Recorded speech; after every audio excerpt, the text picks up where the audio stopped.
Hi, my name is Matthew Bellisario. Welcome to the BellisarioSonic YouTube channel, episode number 6 of Pivotal Artists, Pivotal Albums. Today it's going to be one of the most influential bands on me ever, and that is Led Zeppelin. So I'm going to talk about this band today, talk about the influence they've had on me, and talk about a little bit of the history and the lore of Led Zeppelin, if you will. Led Zeppelin, formed in 1967 or early 68. First record comes out in 69. Now, it's important to look at Zeppelin in the context, I think, of rock history, because they're very critical in the development of rock music. Of course, think about where they are when they come on to the forefront in 1969 with their first record. Jimi Hendrix is there and will be gone a year later in 1970, and Zeppelin is just ramping up. Of course, Zeppelin, famous for that blues, psychedelic rock music. Jimmy Page would be a unique individual that will put together a unique band of 4 people that really can't exist successfully outside of this construct. With the exception of Robert Plant, none of them really had a solo career to speak of. And Robert Plant's solo music was quite different than what he had done in Zeppelin for the most part. Led Zeppelin, 8 studio albums from 69 to 79. Of course, John Bonham dies in 1980 before they get ready to go on tour under mysterious circumstances. There wasn't another album ever after that except for Coda, which were some songs that had never been released before. So in my opinion, you've got these 8 albums that have never been bested. There's no rock band out there, in my opinion, that's put out 8 straight albums that were this good all in a row. And that's for their entire career. Now, granted, their careers are only about 10 years.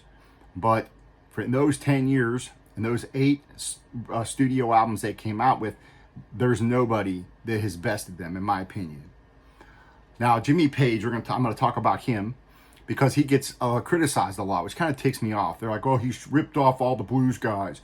All he did was rip off the blues guys. Look, all the rock bands at the time were ripping off the blues guys. Page just did it better than most people. And it wasn't just ripping off the blues guys. The first 2 albums, yes, you have a lot of those riffs and blues songs that come directly from a lot of those classic blues artists. But here's the critical thing. Jimmy Page branched out from that very quickly. Look at Led Zeppelin III, which the critics just berate. I mean, the critics hated Led Zeppelin III. You read the critical critical reception of Led Zeppelin III back then when it came out in 1970, and the critics were all up in arms. Oh, they're done. They've gone acoustic. They've gone folk. Led Zeppelin III was a very strong album, in my opinion. Going back to my experience with Led Zeppelin, I heard them first on WMMS in Cleveland, Ohio, on the radio when I was a kid in the 70s. I remember my cousin trying to get me to go to the Led Zeppelin concert in like 1977, and I wanted to go, and my parents wouldn't let me. I was only 7 years old at the time. My parents were like, you're going to get trampled. You're going to die at the concert. You can't go. So I never got to go and see him, unfortunately.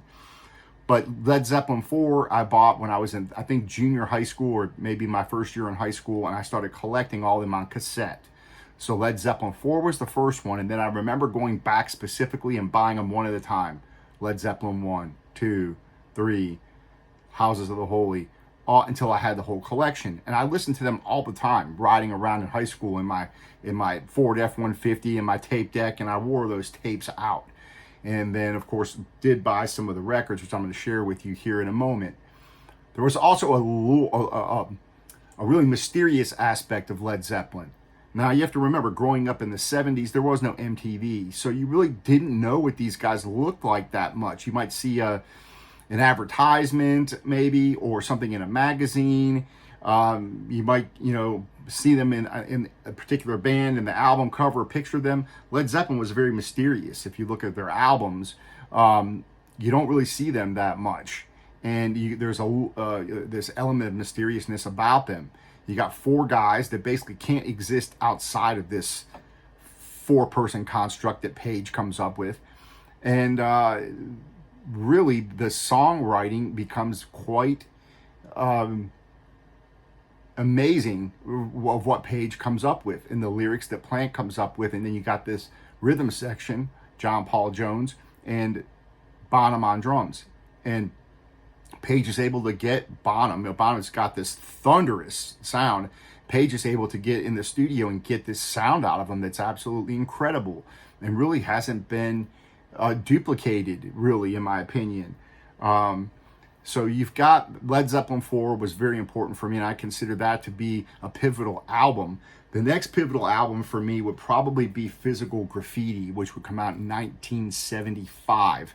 But this album I really liked. A lot of good songs on here. You know, you've got The Rover, Trampled Underfoot, In My Time of Dying, Down by the Seaside. 10 Years Gone is one of my favorites of all time. Sick Again. The Rover is one of my favorites of all time as well. This was a pivotal album for me. Led Zeppelin IV and Physical Graffiti are certainly the two pivotal records for me. All of their records I really like. Led Zeppelin I, Led Zeppelin II again. Houses of the Holy, a great album. This was one of the originals I picked up back in the day. That I thought was kind of a weird cover, and I was always kind of weirded out by it, like, what the heck is this stuff? But the songs on it are really good. The Ocean, one of my favorite tunes on there. The song Remains the Same, the Rain song, fantastic album. And then, of course, you've got, you know, I thought that this was still a pretty strong album, and even though a lot of people didn't like Presence, but the drumming on this, on Achilles' Last Stand, my gosh, that is something else. That's just like thunder coming through. You know, it's so powerful. And then Page's guitar sound on that. So when you look at Page's songwriting, it's not just ripping off blues songs. I mean, he's got a lot of creative tunes on there, and him and Plant really come together to give us some great songs. Now, I loved Zeppelin so much that I used to collect bootlegs, and this is one of the box sets that I bought. This I bought when I was about 24 years old, and there was really no live Led Zeppelin stuff out there, which I really just can't stand, and there still isn't a lot of live Led Zeppelin stuff out there. The song Remains the Same, of course, which I wouldn't consider to be, you know, among their best performances. And then, of course, you've got, you know, these later special concerts where Page and Plant got together with John Paul Jones to do like Celebration Day, things like that. But this right here gives you Led Zeppelin throughout their history on these live concerts. And this was a bootleg box set. And I listen to this all the time, and to hear them live. And the cool thing about this is, you know, it goes through the different periods of Led Zeppelin. So you've got like a 67 to 69 disc, a 70 to 72 disc, 73 disc, 75 to 79 disc, and 79 to 80. And it really covers the gamut of most of their songs, you know. And so this was a really, I would say, pivotal, because I listened to it so much because there was just no live Led Zeppelin to listen to speak of, really. And so that was very important for me. Now, the lore of Led Zeppelin, I never really got into a lot of the weird stuff. You know, Page was into that whole Aleister Crowley weird crap. All that stuff, I never interested me.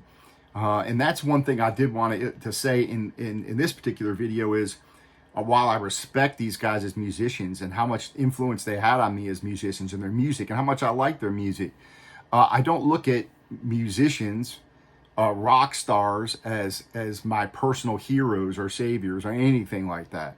Or a lot of people, you know, deify these guys. I don't do that, and I appreciate their musical talent and their songs, and they have a big influence on me in listening to music and creating my own music, and that's enough for me. I don't have to follow every move that they make, and that's just not how I am as far as, you know, getting into these musicians and things like that. I'm not going to go out and, for the most part, I haven't done anything crazy because a particular musician did something crazy, right? Or what they believe in, or what kind of weird stuff they got into. I never ran down that, you know, to follow them. Oh, I'm going to see what that's about. Anyways, the Zeppelin, I think, has never been bested. You've got even modern bands like Greta Van Fleet now that are obviously ripping them off in a sense. I mean, again, we all steal from one another. But it shows you how important Zeppelin is, because, you know, while Greta Van Fleet might say, "Oh, this is our own stuff. We came out with this ourselves." It's very obvious that Zeppelin had a big influence on them. So they still, with these 8 records, it's amazing how much influence they still have in rock music. And of course, a lot of that's Jimmy Page. This has been Jimmy Page's baby, and he's done all these reissues pretty much on his own. And Robert Plant has been the only one that's really had a successful solo career. Now, there's a couple records I want to talk about before we go, and that's Jimmy Page, No Quarter, which when this came out, I was so excited. And I still like this, even though it's been years since I've listened to it. You know, this whole acoustic Zeppelin thing, it was really cool. A lot of cool songs. Nobody's Fault But Mine, Thank You, No Quarter, Friends, Since I've Been Loving You, Battle of Evermore, and a great version of Gallows Pole on here in Kashmir. Of course, that's one of my favorite tunes as well, as Kashmir. But this was a really cool album when it came out, and I remember, you know, really getting into it and listening to it a lot. And then this Walking into Clarksdale, which was also a Page Plant project, and this was a pretty cool record as well, even though it never got to that in my opinion, never got to that level of what a Led Zeppelin album would be. It's a pretty cool bluesy rock album. So yeah, the Led Zeppelin had a lot of influence on me. The guitar playing of Jimmy Page, definitely influential. Got a really great sound, and what they really accomplished in the studio was very important. They really came up with a cool sound in the studio. Of course, Page coming up with these unique ways to mic Bonham's drums, When the Levee Breaks being one of the most famous, but really their whole catalog you can't go wrong with. They're all fantastic albums, and one of the strongest, if not the strongest, 8-record streak in history of rock music. To come out with 8 albums of that caliber still has not been rivaled, in my opinion. So there you have it. Pivotal artists, pivotal albums, Led Zeppelin, and we'll see you on the next episode.